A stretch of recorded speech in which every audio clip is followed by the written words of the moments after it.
Oknum polisi diduga peras pengusaha dan merusak CCTV.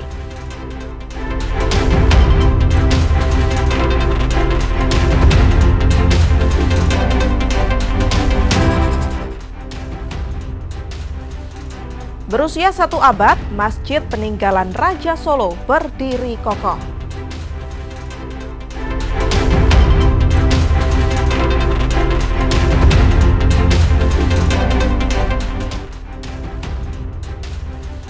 Enam debt kolektor salah sasaran dibekuk polisi.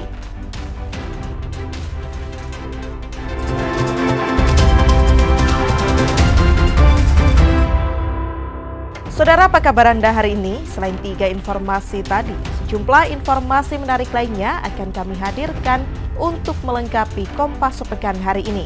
Selama 60 menit ke depan, Kompas Sepekan menyajikan informasi independen dan terpercaya seputar Semarang, Jawa Tengah, dan Yogyakarta bersama saya Gisel Lutfia.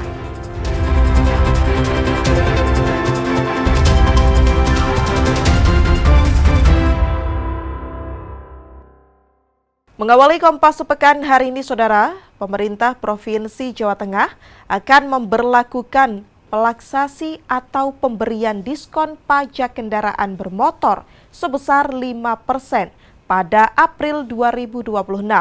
Sekretaris Daerah Provinsi Jawa Tengah, Sumarno, mengatakan langkah pemberian diskon diambil sebagai respon atas dinamika dan aspirasi masyarakat terkait kebijakan pajak kendaraan bermotor. Sekretaris Daerah Provinsi Jawa Tengah menyebut pembayaran pajak kendaraan bermotor pada tahun 2026 lebih rendah jika dibandingkan tahun 2025 lalu. Sebab pada tanggal 1 April hingga 31 Desember 2025, pemerintah Provinsi Jawa Tengah tidak menerapkan relaksasi atau pemberian diskon pajak kendaraan bermotor. Anggaran relaksasi akan bersumber dari APBD Jawa Tengah. Meski demikian, pihaknya masih harus mencermati pos belanja mana yang perlu disesuaikan agar kebijakan tetap selaras dengan program prioritas daerah. Rencananya, kebijakan tersebut akan mulai diterapkan pada April 2026. Relaksasi yang kita lakukan ini nanti akan terasa bagi teman-teman kita, saudara-saudara kita yang nanti utamanya yang membayar mulai 1 April. Karena pada 1 April sampai 31 Desember 2025, kita tidak menerapkan relaksasi. Sedangkan di tahun ini justru kita menerapkan relaksasi. Nanti kalau teman-teman membayar mulai 1 April dibandingkan dengan pembayaran 1 April 2025 itu justru lebih rendah di tahun 2026. Ini yang diberikan oleh Pemprov Jateng kepada masyarakat. Jadi kemarin kita relaksasi yang dari Januari sampai Maret. Ini nanti yang lebih banyak menikmati berarti adalah yang setelah kita berlakukan itu adalah Maret sampai dengan Desember, yang dari 1 April sampai 1 Desember kemarin tidak menikmati relaksasi. Diharapkan dengan adanya kebijakan relaksasi pajak kendaraan bermotor sebesar 5% dapat meningkatkan kepatuhan masyarakat Jawa Tengah untuk membayar pajak. Apalagi pajak yang dibayarkan oleh masyarakat nantinya akan dialokasikan untuk perawatan dan pembangunan infrastruktur jalan raya. Jinawi Rana Putri, Kompas TV, Semarang, Jawa Tengah. Sebanyak 5.243 kekosongan formasi jabatan perangkat desa tersebar di 29 kabupaten di wilayah Jawa Tengah. Kekosongan jabatan paling banyak berada di Kabupaten Pati, kemudian disusul wilayah Kabupaten Purbalingga dan Kabupaten Jepara.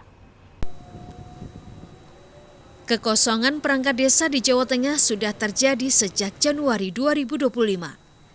Kepala Dinas Pemberdayaan Masyarakat Desa, Kependudukan dan Pencatatan Sipil Jawa Tengah, Nadi Santoso mengatakan, dari total 7.810 desa di 29 daerah, sebanyak 3.148 desa mengalami kekosongan perangkat desa. Menurut catatan Dispermades Capil Jawa Tengah, kekosongan di Kabupaten Pati sejumlah 634 formasi, Kabupaten Purbalingga 436 formasi, Kabupaten Jepara 435 formasi, Kabupaten Blora 379 formasi, Kabupaten Klaten 365 formasi, dan Kabupaten Sragen 316 formasi. Dan 3 kabupaten lain yang masih dalam proses pendataan, yakni Magelang, Wonogiri, dan Pekalongan. Meskipun begitu, Nadi Santoso menilai kekosongan ribuan formasi jabatan perangkat desa tidak berdampak pada pelayanan masyarakat. Karena untuk sementara formasi kosong tersebut digantikan melalui mekanisme pejabat, pelaksana tugas, dan pelaksana harian. Rata-rata sebenarnya nunggu PP. Berarti ini kosong udah sejak kapan Pak? Masa tahun 2005? Setahun atau lebih? Kita per Januari ya. Ini Januari ya, setahunan. 2025. 25. Nah. Itu menghambat nggak Pak? Pembangunan desa Pak? Menghambat pembangunan desa kan ada yang punya kosong. Ya sebenarnya ketika kosong kan juga ada mekanismenya untuk sementara di semacam PJ atau PLT kan atau PLH kan. Nah, tetap pelayanan publik kan tetap bisa aja. Pemerintah Provinsi Jawa Tengah sendiri masih menunggu peraturan pemerintah yang akan mengatur dalam hal mekanisme pengangkatan perangkat desa imbas adanya perubahan undang-undang desa. Gina Wirana Putri, Kompas TV, Semarang, Jawa Tengah. Saudara, seorang pengusaha di Yogyakarta melaporkan seorang oknum polisi ke Mapolda DIY terkait kasus perusakan dan pemerasan. Aksi perusakan dan pemerasan yang dilaporkan juga terekam kamera pengawas. Inilah video yang sempat terekam kamera pengawas sebelum dirusak oleh seorang oknum Intel Polres Bantul berinisial S. Aksi tersebut diduga dilakukan untuk menghilangkan barang bukti atas aksi pemerasan yang selanjutnya dilakukan S bersama sejumlah rekannya kepada seorang pengusaha di Yogyakarta. Tak terima dengan aksi perusakan barang dan pemerasan yang dialaminya, korban kemudian melapor ke Mapolda DIY. Dalam laporannya, korban menyebut oknum polisi berinisial S awalnya meminta pekerjaan padanya. Namun pekerjaan yang diberikan korban tak dikerjakan, tetapi terus meminta uang sebesar 35 juta rupiah selama 6 bulan. Melalui tim kuasa hukumnya, korban melaporkan S ke Bid Propam Polda DIY atas dugaan pelanggaran kode etik anggota kepolisian. Selain itu, korban juga melaporkan S dan sejumlah rekannya ke Ditreskrimum Polda DIY atas aksi pemerasan dan perusakan barang yang mereka lakukan di kantor korban.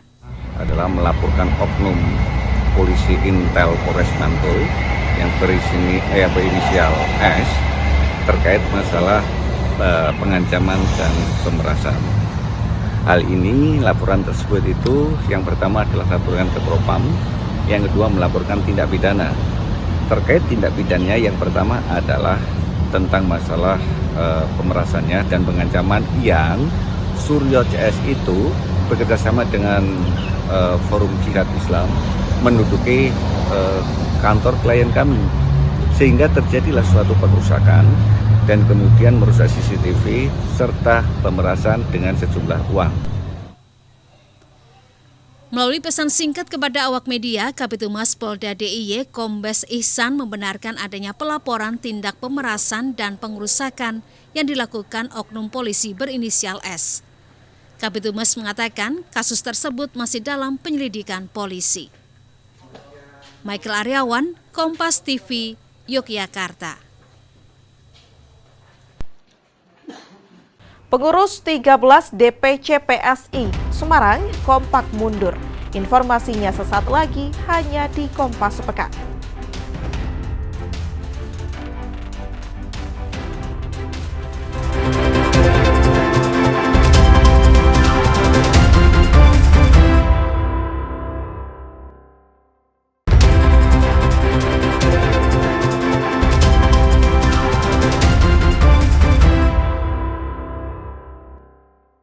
Terima kasih Anda masih di Kompas Sepekan, Saudara, bersama saya Gesi Lutfiah.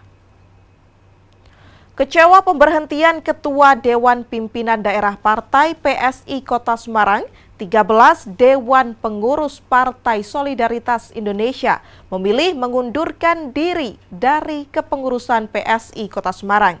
Aksi pengunduran diri dilakukan dengan mematikan lampu kantor DPD PSI di Jagalan, Semarang Tengah dan menyalakan lilin di depan kantor.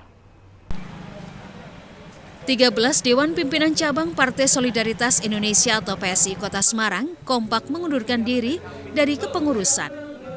Aksi menutup kantor DPD PSI Kota Semarang ini sebagai tindak lanjut atas keputusan sepihak yang dilakukan oleh DPW Partai PSI Jawa Tengah yang memutus pemberhentian Ketua DPD PSI Kota Semarang. Salah satu pengurus DPC PSI Kota Semarang mengaku aksi pengunduran diri yang dilakukan seluruh pengurus DPC ini sebagai tindak lanjut atas ketidakprofesional Ketua DPW PSI Jawa Tengah yang melakukan pemutusan secara sepihak tanpa ada rapat bersama dengan seluruh kader PSI Kota Semarang. Kami ada 13 DPC dan pengurus-pengurusnya. Alasannya kenapa Mas mundur Mas? Ya, adanya PLT-nya Ketua kami bangkit yang tidak berdasar ya, tidak berdasar, dan suara kami rasa sudah tidak lagi didengar, maka percuma kalau kami bertahan lagi. Sudah ada upaya dialog pada pengurus? Upaya dialog sudah kita lakukan melalui DPW sudah dengan tanda tangan 13 DPC, terus ke pihak DPP langsung juga sudah melalui WA, melalui DM Instagram, bahkan ke Kaisang pun juga sudah kita lakukan, namun tidak ada tanggapan. Pengurus DPC Partai PSI Kota Semarang yang lain juga mengungkapkan kekecewaan terhadap Ketua DPW Partai PSI Jawa Tengah yang tidak menyerap aspirasi kader dalam pemutusan Ketua DPD Partai PSI Kota Semarang. Keputusan sudah dibuat dari DPP dengan memberikan surat pencabutan kepengurusan kami yang kemarin sudah ditetapkan bahwa Mas Ari Nugroho sebagai PLT DPD PSI Kota Semarang. Dari itu saya secara pribadi mengundurkan diri sebagai pengurus yang sebelumnya sebagai sekretaris DPD Kota Semarang, geser menjadi wakil ketua. Akhirnya kami bersama-sama untuk menyudahi pengabdian kami di partai ini. Usai pengunduran diri secara serentak, kantor sekretariat DPD Partai PSI Kota Semarang akan dikembalikan kepada Dewan Pimpinan Wilayah Jawa Tengah Partai PSI Kota Semarang. Heri Widodo, Kompas TV, Semarang, Jawa Tengah.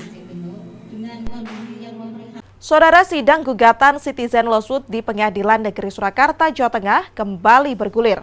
Bonatua Silalahi dan Tifauzia Tiasuma hadir sebagai saksi ahli dari pihak penggugat. Dalam agenda sidang Citizen Lawsuit di Pengadilan Negeri Surakarta, Jawa Tengah, kali ini Dr. Tifa memaparkan penelitiannya terutama soal foto di ijazah Presiden ke-7 Joko Widodo. Dalam paparannya, Tifa menyebut tidak ada kemiripan antara foto ijazah dengan foto Jokowi yang asli. Yang dijadikan pembanding adalah foto Jokowi baik saat menjabat Wali Kota Solo maupun Gubernur DKI Jakarta. Sementara Bonatua memaparkan soal spesimen ijazah yang sudah diperolehnya. Ia memaparkan soal kebijakan publik terkait dengan keabsahan ijazah Jokowi yang disebutnya merugikan masyarakat. Ia juga memaparkan soal data yang jadi bahan penelitiannya. Ya, jadi 3 pisau analisis yang saya gunakan nanti untuk memberikan penjelasan kepada majelis hakim. Yang pertama adalah ilmu medis ya, ilmu kedokteran sendiri, terutama terkait dengan ilmu anatomi morfologi ya. Ini yang saya gunakan untuk melakukan identifikasi terhadap foto dari yang ada pada ijazah tersebut ya. Tentu saja saya akan membuat analisis komparasi dengan foto dari Joko Widodo. Pastikan bahwa ijazah tertinggi yang kita bisa lihat levelnya adalah data sekunder. Meskinya seharusnya kita berhak juga melihat primer dan melihat aslinya. Makanya saya mendukung CLS ini supaya memberi keterangan. Nanti kita pelan-pelan dari setelah kita mendapat data sekunder, kita berharap nanti data primer ditunjukkan KPU, dan kita berharap nanti melalui proses autentikasi kita bisa melihat ijazah asli beliau dan diuji secara autentikasi oleh ANDRI atau Lembaga Kearsipan Daerah Solo. Sidang akan dilanjutkan minggu depan dengan agenda tambahan bukti dari tergugat satu yaitu Joko Widodo. Seperti diketahui, 2 alumni UGM, Top Taufan dan Bangun Sutoto melayangkan gugatan citizen lawsuit di Pengadilan Negeri Surakarta. Selain Jokowi, mereka juga menggugat Rektor UGM, Wakil Rektor UGM, dan Polri. Widi Nugroho, Kompas TV, Solo, Jawa Tengah. Pemerintah Kota Semarang melalui Dinas Pekerjaan Umum gerak cepat menangani jalan amblas yang menyebabkan adanya lubang besar di depan kantor Dinas Pendidikan Kota Semarang Jatingaleh, Kecamatan Candisari, Kota Semarang. Sebuah lubang besar menganga tiba-tiba terjadi di depan kantor Dinas Pendidikan Kota Semarang. Kondisi ini mengejutkan warga dan para pengendara yang melintas di lokasi tersebut. Lubang dengan kedalaman mencapai 2 meter dinilai sangat membahayakan, terutama bagi pengendara sepeda motor dan mobil. Dinas Pekerjaan Umum Kota Semarang langsung mendatangkan alat berat untuk membongkar badan jalan dan memeriksa struktur di bawahnya. DPU Kota Semarang juga akan memperkuat konstruksi crossing saluran dan menggantinya menjadi seragam jika diperlukan, agar tidak terjadi rembesan di kemudian hari. DPU juga telah berkoordinasi dengan pihak terkait untuk pengalian arus kendaraan sementara selama proses perbaikan berlangsung. Kan hujan kalau lama-lama ini ada rembesan gogos itu kan anaknya gerowong akhirnya. Akhirnya lapisan atasnya kan tipis, soalnya amblong untuk nggak ada pas mobil lewat atau motor lewat. Jadi kondisi pas jalan tidak manfaatkan. Kalau itu tanahnya nggak mana, yang penting kita buat struktur crossingnya. Kita dari crossingnya supaya tidak ada rebesan yang keluar dari posisi crossing. Jadi tanahnya akhirnya nggak ada gebosan air. Pemerintah Kota Semarang memastikan penanganan dilakukan secara menyeluruh dan secepat mungkin agar akses kembali normal dan kejadian serupa tidak terulang. Warga juga diimbau untuk tetap berhati-hati saat melintas di lokasi perbaikan jalan. Senat Puji, Kompas TV, Semarang, Jawa Tengah. Bencana tanah bergerak terjadi di wilayah Deliksari, Kelurahan Sukorjo, Kecamatan Gunung Pati, Kota Semarang. 2 rumah ambruk rata dengan tanah, sementara sejumlah rumah warga mengalami kerusakan. Salah satu warga Deliksari mengaku menyaksikan rumah bergeser sebelum akhirnya ambruk rata dengan tanah. Peristiwa tersebut terjadi saat hujan deras disertai angin kencang. Dan pemilik rumah saat ini sudah mengungsi. Bencana tanah bergerak ini terjadi di RT 3 RW 6. Namanya Pak Peri, rumahnya Pak Peri yang rubuh. Ya udah itu terus manggil BTL itu namanya Mbak Tegio, langsung lepas meteran dulu. Memindah karena kabelnya kan panjang. Nanti kalau rubuh kan kena anak kecil. Nah, takutnya seperti itu. Ya itu Mas kejadiannya. Geser berapa meter, Pak? Ya kurang lebihnya 4 meter lah. 4 meteran. Kondisi pemilik pas nggak di rumah? Pemilik kosong karena takut dia di ruang tuanya. Sementara itu Ketua RT Yuari mengatakan permukiman Deliksari yang terdampak tanah bergerak dihuni sekitar 52 kepala keluarga. Sejak Januari 2026, pergerakan tanah menyebabkan 4 rumah warga mengalami kerusakan. Kalau sini daerahnya tanah gerak, Mas. Labil. Sebabnya berarti memang itu ya karena ada tanah labil itu. Ya, tanahnya gerak dari tapi udah 10 mungkin 10 tahun baru sekarang lagi. Dulu iya jalan dulu pernah tapi hampir 10 tahun terakhir baru kali ini. Karena mungkin curah hujannya banyak sama angin kencang kemarin. Kawasan Deliksari sejak lama dikenal memiliki kontur tanah yang labil. Sebagian besar rumah di kawasan Deliksari juga merupakan bangunan semi permanen. Warga sengaja tidak membangun secara permanen karena memahami kondisi tanah yang labil dan berisiko mengalami pergerakan. Dan hingga saat ini, warga belum mengetahui kepastian tentang upaya relokasi dari pemerintah Kota Semarang. Prahayuda Febrianto, Kompas TV, Semarang, Jawa Tengah. Takjil bubur India selalu dinanti saat Ramadan. Informasinya sesaat lagi hanya di Kompas Sepekan.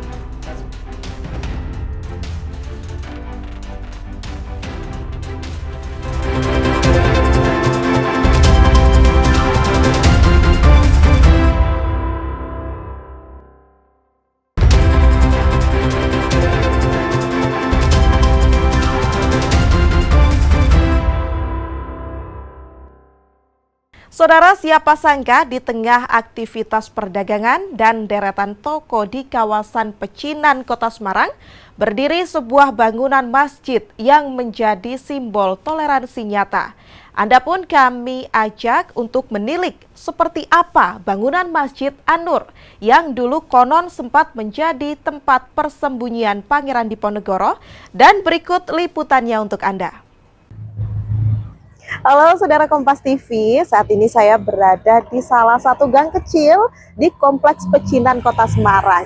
Nah, yang menarik hari ini saya mau menelusuri salah satu bangunan cagar budaya yang mencerminkan toleransi antara umat Tionghoa dengan umat Islam. Salah satu bangunan ini juga cukup lama berdirinya, sekitar tahun 1600-an.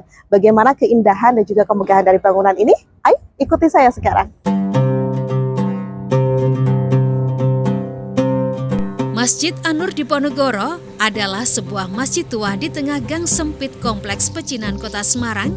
Konon sempat menjadi tempat singgah dan persembunyian Pangeran Diponegoro pada masa penjajahan. Meski berada di jantung permukiman warga etnis Tionghoa, keberadaannya justru menjadi bukti betapa eratnya akulturasi budaya di Kota Semarang. Tidak ada sekat antara suara azan dan bising suara pasar tradisional di sekelilingnya. Warga sekitar yang mayoritas non-muslim sudah berpuluh-puluh tahun hidup berdampingan dengan rukun dan saling menjaga. Bagi para pengunjung yang melintas, masjid ini seolah menjadi ketenangan di tengah padatnya aktivitas ekonomi. Arsitekturnya yang sederhana namun kokoh menyimpan cerita tentang semangat persatuan yang tak pernah padam dimakan zaman. Meski sempat dipugar beberapa kali, bagian atap masjid ini masih dipertahankan keasliannya hingga kini. Pemerintah Kota Semarang juga secara resmi telah menetapkan Masjid An-Nur Diponegoro sebagai benda cagar budaya sejak tahun 1992. Nah saudara, ini tadi adalah bangunan Masjid An-Nur Diponegoro atau yang sering disebut sebagai Masjid Menyanan karena di Kompleks Pecinan, Kampung Menyanan. Masjid ini memang dulunya konon katanya ini merupakan masjid yang sempat disinggahi Pangeran Diponegoro dalam masa penjajahan Belanda. Serta Pangeran Diponegoro juga kabarnya dulu sempat mengaji dan bersembunyi di sini dari peperangan. Selain itu, bangunan ini juga sudah menjadi cagar budaya Semarang, Jawa Tengah sejak tahun 1992. Beberapa kali memang sudah dirombak begitu ya atau diperbaharui, namun atap di masjid ini masih atap asli saudara. Beginilah masjid yang menjadi simbol toleransi antara etnis Tionghoa dan juga kaum muslim yang memang dulunya ini didirikan oleh kaum muslim di Kompleks Pecinan, Kota Semarang. Dari Kota Semarang, Gesy Lutfiah, Dedi Setio melaporkan.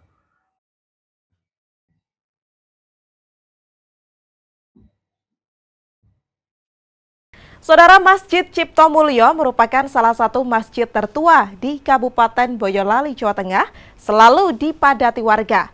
Masjid peninggalan Raja Keraton Solo, Sunan Pakubuwono X ini masih meninggalkan keaslian bangunan saat dibangun 121 tahun lalu.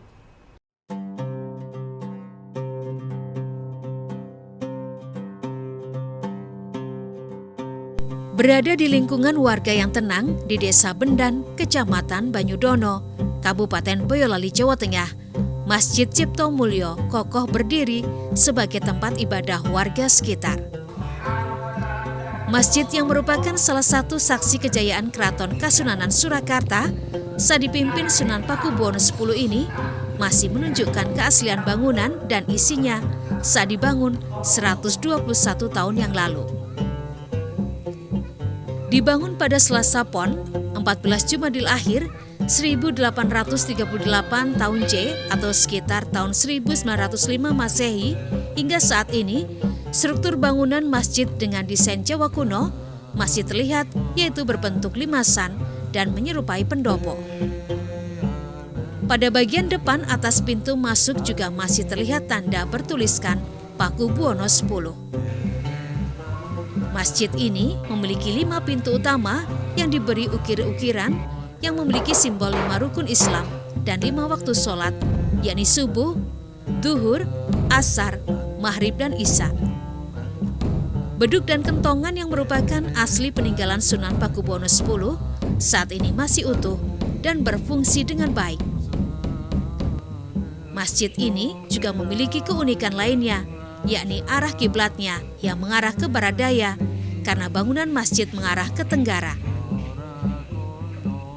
Hal ini menjadikan arah kiblat tidak seperti masjid pada umumnya.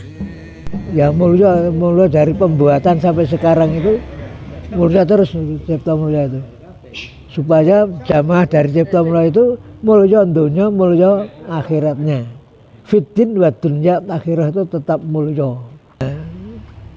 Pintu 5 itu kan menunjukkan rukun Islam 5. Rukun Islam dan rukun Islam itu dari mana? Dari isya, subuh, luhur, asar, maghrib, ya, nah, itu 5.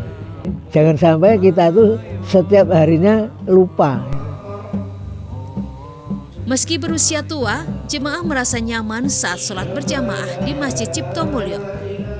Selain untuk beribadah, kehadiran warga ke masjid sekaligus untuk merawat, menjaga, melestarikan peninggalan leluhur. Masjid ini juga termasuk sudah masjid tua, paling tua di daerah sini. Apalagi ini masjid peninggalan Sinuwun Pakubuwono ke-10, sehingga ya ada unsur magisnya lah, seperti lebih berkah begitu kalau kita bisa berjamaah di sini. Bisa itu juga kita ikut melestarikan peninggalan dari Sinuwun yang sudah usianya 100 tahun lebih mas ini mas. Iya. Selain ramai di waktu sholat, masjid ini juga sering dimanfaatkan warga untuk membaca Al-Quran atau sekadar beristirahat. Dan setiap Ramadan, Masjid Cipto Mulyo selalu ramai dikunjungi warga. Nikolaus Irawan, Kompas TV, Boyolali, Jawa Tengah. Saudara, ada satu makanan yang selalu dinanti warga Kota Semarang setiap bulan Ramadan. Ya, bubur India namanya. Bubur dengan cita rasa unik dengan beragam rempah di dalamnya, tersedia sebagai menu takjil yang setiap hari selama Ramadan dibagikan di Masjid Jami Pekojan, Kota Semarang. Setiap bulan Ramadan tiba, Masjid Jami Pekojan di Jalan Petolongan 1, Kota Semarang sibuk dengan berbagai kegiatan, termasuk berbagi bubur India untuk berbuka puasa. Nah, ini dia bahan-bahan untuk membuat bubur India yang dibagikan oleh pengurus masjid kepada warga selama bulan Ramadan. Resep pembuatan bubur India yang dibawa oleh musafir asal Gujarat India ini pun diwariskan secara turun-temurun hingga kini. Tak ada yang berubah dari resep bubur India, mulai dari penggunaan rempah tradisional khas Gujarat seperti kayu manis, sereh, daun salam, dan jahe, hingga teknik memasak yang masih konvensional, yakni dengan menggunakan kuali yang dipanaskan langsung di atas kayu bakar. Bubur India tak pernah absen menjadi bagian dari tradisi berbagi bubur gratis selama bulan Ramadan. Salah satu juru masak bubur India, Ahmad Paserin, yang merupakan generasi keempat juru masak bubur India, mengaku sudah 16 tahun membantu memasak bubur India untuk jemaah Masjid Jami Pekojan dan warga sekitar setiap bulan Ramadan. Proses pembuatan bubur India memakan waktu yang cukup lama, sekitar 1 hingga 1,5 jam, dan menggunakan kuali khusus yang terbuat dari tembaga dan perunggu. Dalam satu kali memasak membutuhkan setidaknya 21 kg beras, berikut bumbu dan juga santan. Satu kali proses ini menghasilkan setidaknya lebih dari 200 porsi. Maksudnya ini sudah ratusan tahun, mungkin insya Allah sudah ratusan, ada 100 tahun lebih. Yang dulu itu usianya sudah 70 tahun dari mulai kecil ikut sini. Nah, kesulitannya ya mungkin hanya suhunya terlalu panas gitu, sulit kan. Kadang kan apinya juga sulit juga nyalanya, yang agak lama kayak hari ini kan lama biasanya kan. 1 jaman ya Pak itu? Iya 1 jam setengah. Biasanya yang pertama ini sekitar 21 sampai entar turun. Kalau ada yang kurang tak tambahin lagi. Untuk berapa porsi Pak? Berapa porsi? Kalau porsinya buat di sini sekitar 200 lebih sedikit. Tapi kan yang dibagi sama warga sekitar kan juga separuh juga sih. Iya. Setiap hari sebelum waktu berbuka puasa, bubur India disajikan di serambi masjid lengkap dengan minuman, potongan buah, serta kurma. Kegiatan berbuka puasa bersama dengan bubur India ini memberikan kesan tersendiri. Uniknya itu karena kalau biasanya aku makan bubur itu kan rasanya asin dan warnanya kuning. Kalau di sini buburnya tuh warnanya orange, terus dia ada sayurnya tuh dia wortel, terus ada kolnya juga, terus dikasih telur gitu. Kalau di bubur biasanya telurnya itu kan dipisah ya, dia dijadiin sate gitu. Kalau di sini jadiin satu, jadi buburnya telurnya dipotong, terus dijadiin satu sama si buburnya ini. Bubur India dibagikan secara gratis selama bulan Ramadan dengan menu kuah yang berbeda setiap harinya, seperti kuah lauk sayur, sambal ati, kuah gulai, hingga kuah kari. Sementara seluruh biaya pembuatan bubur India ditanggung donatur. Kehangatan bubur India tak hanya hadir dalam setiap suapan, namun dari kebersamaan yang terus dijaga. Gina Wirana Putri, Kompas TV, Semarang, Jawa Tengah. Berbicara tentang kuliner khas kota Semarang, saudara, salah satu menu yang wajib dicoba adalah mie kopyo. Meski bahan-bahannya sederhana, namun memiliki banyak penggemar karena memiliki cita rasa yang khas. Mie kopyo merupakan kuliner khas kota Semarang berupa mie kuah dengan cita rasa gurih, manis, pedas, dan segar. Mie kopyo ini dijajakan oleh pedagang menggunakan gerobak. Meski bahan-bahannya sederhana, yakni perpaduan mie kuning, lontong, tahu goreng, tauge, kerupuk gendar, dan kuah gurih bawang, membuat hidangan ini cocok disantap kapanpun, bahkan saat waktu berbuka puasa. Sejak dulu, mie kopyo khas kota Semarang terkenal karena kesederhanaannya. Harganya pun terjangkau, hanya Rp15.000 per porsi. Terima kasih ya Mas. Nah saudara, ini adalah satu porsi mie kopyo kuliner khas Semarang. Semarang akhir-akhir ini tuh hujan atau cuacanya dingin begitu. Jadi sangat cocok sebagai salah satu menu makanan berat saat berbuka puasa. Mari kita coba.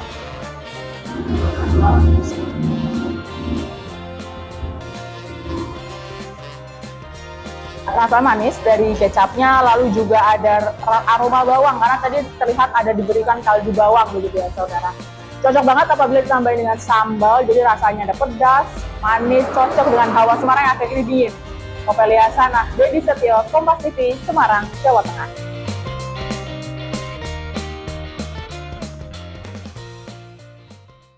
Tabrakan kereta dan mobil rombongan peziarah, 3 orang meninggal dunia. Informasinya sesaat lagi hanya di Kompas Sepekan.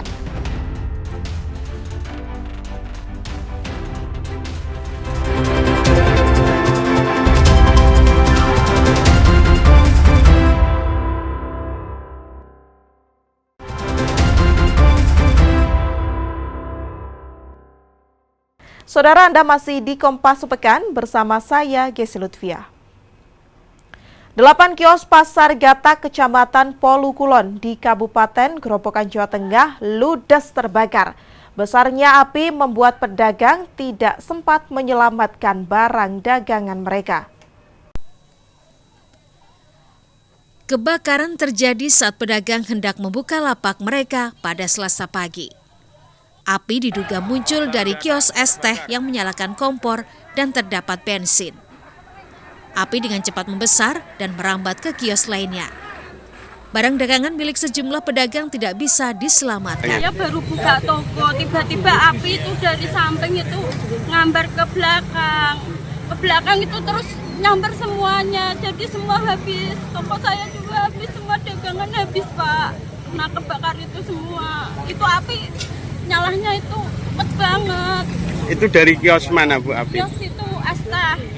Waktu itu apa? Nyalain kompor apa gimana? Nyalain kompor katanya. Tiba-tiba nyamperin saya, katanya ada kebakaran dari asalnya api dari warung Liem itu penjual es teh. Ya di tempat penjual es teh itu kan ada bensin. Jadi cepat tiba-tiba udah tinggi. Mendadak langsung habis. Itu ada yang nyalain kompor gitu apa gimana? Itu penjual es teh. Kan apinya dari Tadi sebelah. Polisi yang tiba di lokasi langsung melakukan olah TKP serta membawa beberapa sisa puing tabung LPG dan kompor sebagai barang bukti. Rifai Handoko, Kompas TV, Grobogan, Jawa Tengah. Sebuah perjalanan ziarah berujung duka setelah sebuah mobil terlibat kecelakaan di perlintasan sebidang di Desa Medani, Kabupaten Grobogan, Jawa Tengah. Akibat kecelakaan ini, 3 penumpang mobil peziarah meninggal dunia. Kecelakaan terjadi pada Selasa malam saat mobil yang membawa peziarah melewati perlintasan sebidang di Desa Medani, Kecamatan Tegowanu, Kabupaten Grobogan, dan tertabrak kereta api Padalungan, relasi Surabaya Gambir. Kerasnya benturan membuat mobil sempat terseret dan terbalik sejauh 50 meter dari titik kejadian. 2 korban dievakuasi dari dalam mobil, sementara 1 korban terpental hingga ke area persawahan. Menurut penjaga perlintasan sebidang, mobil tetap melaju meski palang pintu sudah ditutup dan peluit sudah dibunyikan. Jadi ada kereta sudah ditutup perlintasan dari selatan, sudah ditutup, sudah diperingatkan dengan lampu dan peluit, tapi tetap tidak dengar, celonong dia. Jadi menerobos, belum yang perlintasan sana palang pintu belum ditutup, sudah terobos. Akhirnya kejadian tidak terhindarkan, tertabrak, terjadi laka itu. Berarti mobil sempat terpental ya? Terpantar berbalik, jadi terus di warga, kita minta bantuan warga. Selain mengevakuasi korban, warga juga menemukan tas berisi uang tunai senilai 31 juta rupiah milik korban di lokasi kejadian. Pihak keluarga menyatakan para korban rencananya akan pergi ziarah ke wilayah Temanggung dengan mengikuti panduan aplikasi penunjuk jalan. Kalau informasi dari kakaknya itu Hendy itu mau ziarah ke Temanggung. Informasi yang saya terima bertiga gitu ya. Itu masih family semua 3 ya. Yang ini korban terakhir Om Duki, ini omnya dari Hendy. Hendy itu adiknya menantu saya. Terjadi itu Saya kapan? tahunya tadi jam 5 kok anak saya yang istrinya kakaknya itu ngabari saya nge-share fotonya mobil timer itu loh. Saya ya enggak ngeh dong. Di medsos itu ya. Sudah ditemukan semua 3-tiganya Bu ya. Sudah dievakuasi ya Bu ya. Dari informasi penumpangnya 3. Kini ketiga korban dibawa ke rumah duka di Kabupaten Jepara dan kasus ini ditangani unit Laka Lantas Polres Grobogan.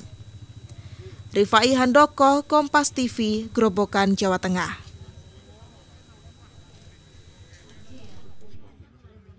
Saudara Direktorat Reserse Narkoba Polda Jawa Tengah mengungkap ratusan kasus narkotika sejak awal tahun 2026. Aparat berhasil menyita 66,1 kg barang bukti berbagai jenis narkoba yang beredar di wilayah Jawa Tengah. Sepanjang 1 Januari hingga 17 Februari 2026, Direktorat Reserse Narkoba Polda Jawa Tengah mengungkap 318 kasus dan berhasil mengamankan 386 tersangka. Total barang bukti yang diamankan mencapai 66,1 kg. Terdiri dari sabu, ganja, tembakau sintetis, ekstasi, psikotropika, dan ratusan ribu butir obat berbahaya. Dalam gelar perkara, sejumlah tersangka dihadirkan dan turut menyaksikan proses pemusnahan barang bukti. Sebagian diantaranya ikut memusnahkan barang bukti di bawah pengawasan petugas. Kami berhasil mengungkap sebanyak 34 kasus dengan tersangka sebanyak 386 tersangka. Menyampaikan untuk barang bukti yang berhasil kita sita dan kita cegah, kita putus rantai peredaran sampai dengan ke pengguna atau kepada masyarakat Jawa Tengah sebanyak 66,1 kg. Kalau kita gramasi sebanyak 66.100,06 gram. Masyarakat pun diminta aktif melaporkan jika mengetahui adanya peredaran narkoba. Karena pemberantasan narkoba tidak bisa hanya mengandalkan aparat penegak hukum, namun membutuhkan peran aktif dari masyarakat. Heri Widodo, Kompas TV, Semarang, Jawa Tengah.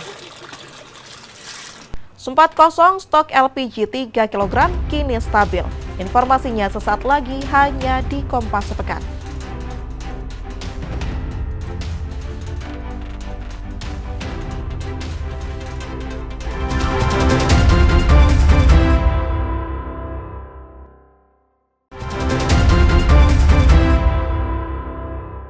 Saudara, stok dan distribusi LPG subsidi 3 kg yang sempat kosong dan dikeluhkan warga Kota Semarang kini sudah stabil dan mudah dibeli. Warga Kota Semarang beberapa hari terakhir sempat mengeluhkan sulitnya mendapatkan LPG 3 kg. Sejumlah warung dan pangkalan di berbagai wilayah dilaporkan kehabisan stok sehingga warga harus berkeliling untuk mencari LPG 3 kg. Kondisi ini sempat membuat resah masyarakat, terutama pelaku usaha kecil dan ibu rumah tangga yang sangat bergantung pada LPG 3 kg. Namun kini stok LPG 3 kg mulai kembali normal. Salah satu pedagang gorengan di Jalan Veteran Kota Semarang mengatakan LPG 3 kg sudah kembali tersedia dan dapat dibeli dengan lebih mudah. Kemarin-kemarin sih Mbak, 2-3 hari yang lalu susah sih Mbak, kalau sekarang alhamdulillahnya udah lumayan gampang carinya. Beli di warung atau di pangkal? Di warung-warung kecil sih Mbak. Berapa Mas sekarang? Itu sekarang 22.000. 22 ya? Kemarin-kemarin sebelum ada kelangkaan itu berapa harganya? Harganya tetap sama 22, cuma carinya yang susah Mbak. Kemarin pas lagi susah itu cari sampai mana aja Mas? Sampai ke kampung-kampung sebelah sih Mbak. Biasanya. Ke mana itu Mas, daerah mana? Kan saya kan di Tambak Boyo, itu sampai ke kampung-kampung ke Jolotundo, ke Plewan gitu, ke Bawangan gitu. Dan emang susah banget ya Mas? Susah, kemarin susah, 2-3 hari lalu susah.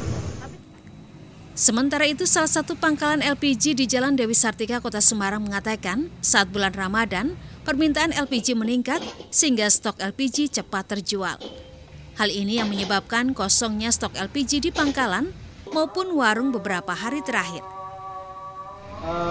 Untuk gas tabung 3 kilo biasanya kita hari Selasa, Rabu itu masih ada.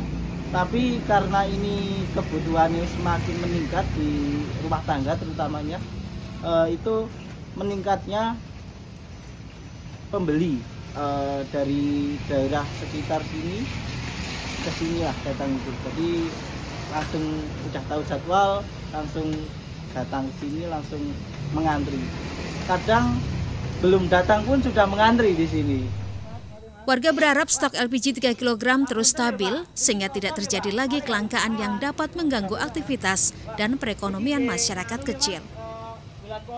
Febriana Mila, Kompas TV, Semarang, Jawa Tengah. Saudara, untuk mengetahui harga dan pasokan kebutuhan pangan di Kota Semarang, Satgas Pangan Polda Jawa Tengah melakukan pantauan langsung ke pasar tradisional. Hasilnya, sejumlah komoditas mengalami kenaikan harga, namun kenaikan dinilai cukup wajar karena pengaruh cuaca. Tim gabungan Satgas Pangan, diantaranya dari Direktorat Kriminal Khusus Polda Jawa Tengah, Bulog, Ketahanan Pangan Provinsi Jawa Tengah, serta Dinas Perdagangan Provinsi Jawa Tengah Senin pagi melakukan pengecekan kondisi harga kebutuhan pokok saat bulan Ramadan.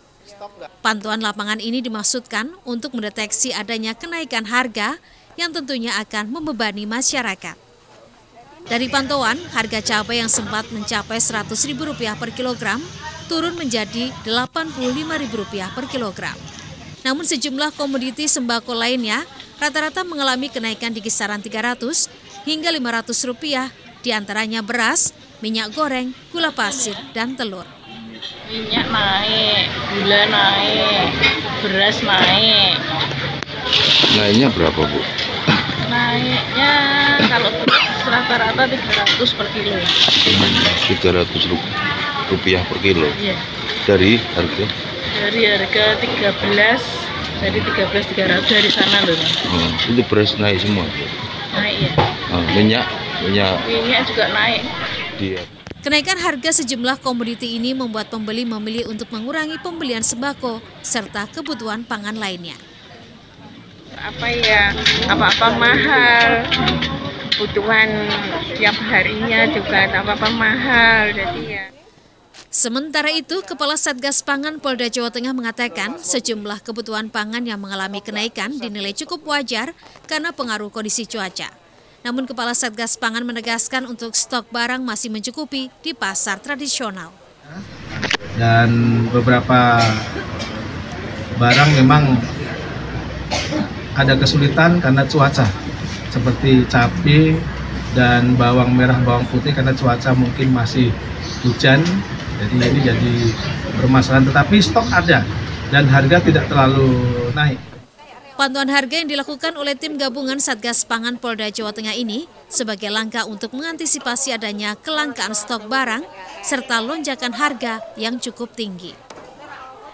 Heri Widodo, Kompas TV, Semarang, Jawa Tengah. Direktorat Reserse Kriminal Umum Polda Jawa Tengah menangkap 6 penagih hutang atau debt collector yang mencegat dan merampas sebuah mobil berisi 5 penumpang perempuan. Aksi intimidasi yang ternyata salah sasaran itu terjadi di pintu masuk tol Kaligawe, Kota Semarang.